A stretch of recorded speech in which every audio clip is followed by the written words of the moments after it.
Alright, the PTR update is out. Let's go over Meta Ollie, but before I show you his kit, I just want to appreciate that the fact that his skills don't have a mountain of text except for his passive. If you look at older releases, pretty much all of the releases so far, every single skill except for the RS1 is a mountain of text. Look at C. You have to read a whole goddamn textbook in his passive right here. Same with his S3 as well. Alright, back to Meta Ollie. His S1 is very weak. Attacks one enemy equals to 110% of attack and inflicts disease for only 1 turn as well. His passive is at the start of combat, all allies except Ollie takes 30% more damage and all enemies take 15% more damage. That's pretty weak for PvP, not gonna lie. In PvE battles, the damage enemies take is further increased to 30%, capped at 30% for if both sides have this Esper. At the start of combat, he gains 4 stacks of Vital Pack, which is when a teammate dies, consumes 1 stack of Vital Pack to immediately revive them with 30% of their max HP, inflicts 1 stack of Death Mark on the target, Death Mark won't be removed upon death. And Death Mark is damage taken plus 10%, damage dealt plus 5%. Maximum 3 stacks, this effect won't be removed upon death. For PvE again, you're not really gonna see this effect all that often. And if you run him with Meta Drew, this buff is literally gonna be useless because Meta Drew is going to die over and over.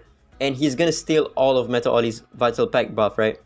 So your Death Mark buff is not gonna go to your other allies. His S3 is attacks one enemy, damage is equal to 160% of attack, gains invincibility for 1 turn, triggers additional effects based on the number of allied revivals. 1 revive, it inflicts defense down. 3 revive, it reduces all his cooldown by 1 turn, and 5 revive, it reduces all allies' ability cooldown by 1 turn. Yeah, he doesn't get the Vital Pack anymore aside from start of combat, so you're not really going to be using him for Desolate Lands. I think one team I thought that he could be good in is going to be running him with like 4 DPS or 5 DPS depending on the content, but he only starts off with 4 Vital Pack and you cannot get additional Vital Pack, right? I think his Resonance doesn't give as well. R2 is when any teammate revives, grants them an extra turn. This is pretty good if you are running him with 4 DPS or a very squishy DPS. And then the R4 is new effect on Death Mark. If the carrier dies while this buff is not at max stacks, they revive immediately with 30% of their max HP, gain 1 stack of this buff. So I think you do need to have him at R4 for PvP because you're gonna die over and over. With Meta Ollie as your sole reviver in the team, you can only maximum revive 4 times without his R4. But if you do have his R4, then you can revive up to, I think, like 12 or 11 times, something like that, until you get the max stacks, right? So this is going to be very good. And then his R6 is when any teammate is revived, cast this ability immediately, triggers once per turn. I think bare minimum, you need him to be at R4 for him to work in PvP. Unless you want to run him in a go first team, then I think maybe R0 can work just to provide you with the 4 revives. But you are going to be taking more damage for your entire team. If you are going first, that doesn't really matter that much unless the enemy is running Suicide or something, right? If they counterattack you, you're going to be taking more damage, but you are also going to be doing 15% more damage. It's not a lot.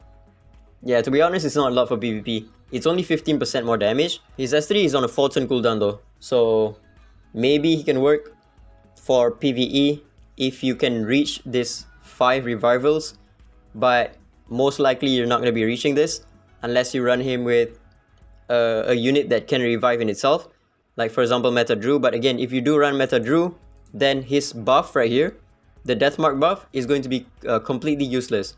And if you want to run him with Meta Drew, then you cannot have him at R2 because when Meta Drew dies, he's gonna gain a bonus turn, which is gonna eat up at your turn count, so it's gonna be useless. I forgot to show you, his Captain ability is 30% max HP, and his Divinate is passive trait description. Cool. His stats, a lot of HP, not a lot of attack, very slow as well. I think that's the same speed as the base Ollie, and they give him the Wind set with Grove set. Pretty decent speed. Alright, let's take a look at his animation and also the Vital Pack passive. Alright, Lewis died, he revived, and also cleanse. So if you look at his passive, I don't think it cleanses, right? It doesn't cleanse. There's no other way for him to regain the Vital Pack. So once the... Ooh, look at that. Alright, I'm completely out of the Vital Pack.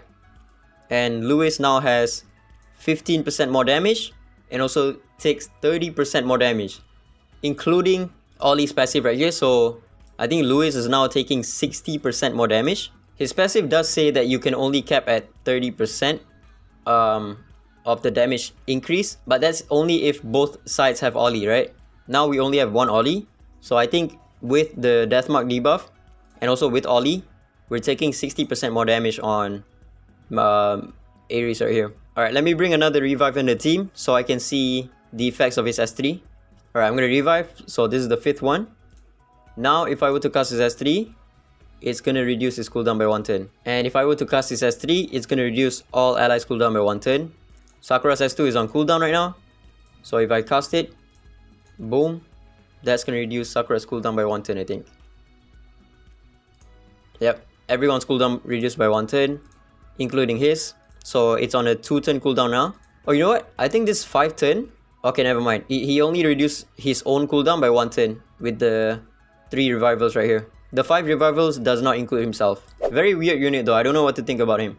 I think in PvE, he's not gonna be good because the damage increase is not that high. And the revive buffs that you get from the Deathmark and also the S3 is most likely not gonna be useful in PvE at all.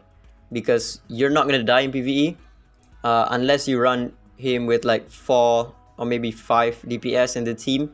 But maybe the 30% increase might be good for Chronos. You can swap him out for base Ollie in Chronos if you have him at R6. Only if you have him at R6. If you don't have him at R6, it's pointless to even run him in Chronos because you're not going to be casting the S3 when your allies die. And he's going to do less damage than base Ollie because his S3 has no HP scaling. So in Chronos, you're only going to be doing 200% of damage, which is not a lot, right? And he has a very low base attack as well. Yeah, for Chronos, you can only run him at R6 if you want to get the same effect as base Ollie. And for Desolate Land bosses, I don't think he's going to be that useful because maybe he can be useful because 30% increase is almost as much as Zihi. But at this point, Zihi, we can stack it up to 50 stacks very easily before the multiplier phase even begins. He can be useful if you can get one of your allies to die multiple times and stack out his S3 5 times. If you can't do that, then he's probably going to be useless for Shadowfire. And in Falsetto Fantasy, I don't think he's going to be that good as well. He's labeled as a support, so if you want to run him with Lu Sheng, you can spam his S3 a lot. It's only going to have 2 turn cooldown if you can get this 3 revivals. But even with 2 turn cooldown, you're not really going to do any damage with Ollie because he is a support based unit. If you run him with Lu Sheng, he's only going to get speed and -1 cooldown on his skill, right? He's not going to get the 100% attack, 100% damage increase from Lu Sheng. And his S1 is completely useless. It only has disease for 1 turn, not even 2 turns. Now for PvP though, I think he's going to be the best in a go first team where you can make use of the damage increase. Even though it's 15%, it could be enough for you to one-shot a unit. Like for example, if you're using Moriyama, then you can get the 15% more damage to one-shot a unit through R2 meta Yunchuan or something. Or maybe if you want to run him with Mingshuo, then his revive is going to be very useful because even if you bring Mingshuo against a Daji, where Daji can just do 1 damage and do like true damage to Mingshuo, he's just going to die, right? But it doesn't really matter because when you die, you gain Deathmark on your Mingshuo, which will then increase your damage. And also, when Mingshuo dies, he will instantly cast his S2, right? This S2 right here. If Mingshuo has extended the buff upon revival, he casts his S2 instantly. This could be good if you want to run Mingshuo with the Meta Ollie and maybe one-shot an entire team if you can get a few revives off. But I don't think Meta Ollie is going to be that good for tank teams because the damage increase could be a little bit too much. 30% is crazy in PvP. And in tank teams, 15% more damage is not really useful. So Meta Ollie seems like he's only going to be run in a go first team, not a tank team. So yeah, that's it for Meta Ollie, and ciao.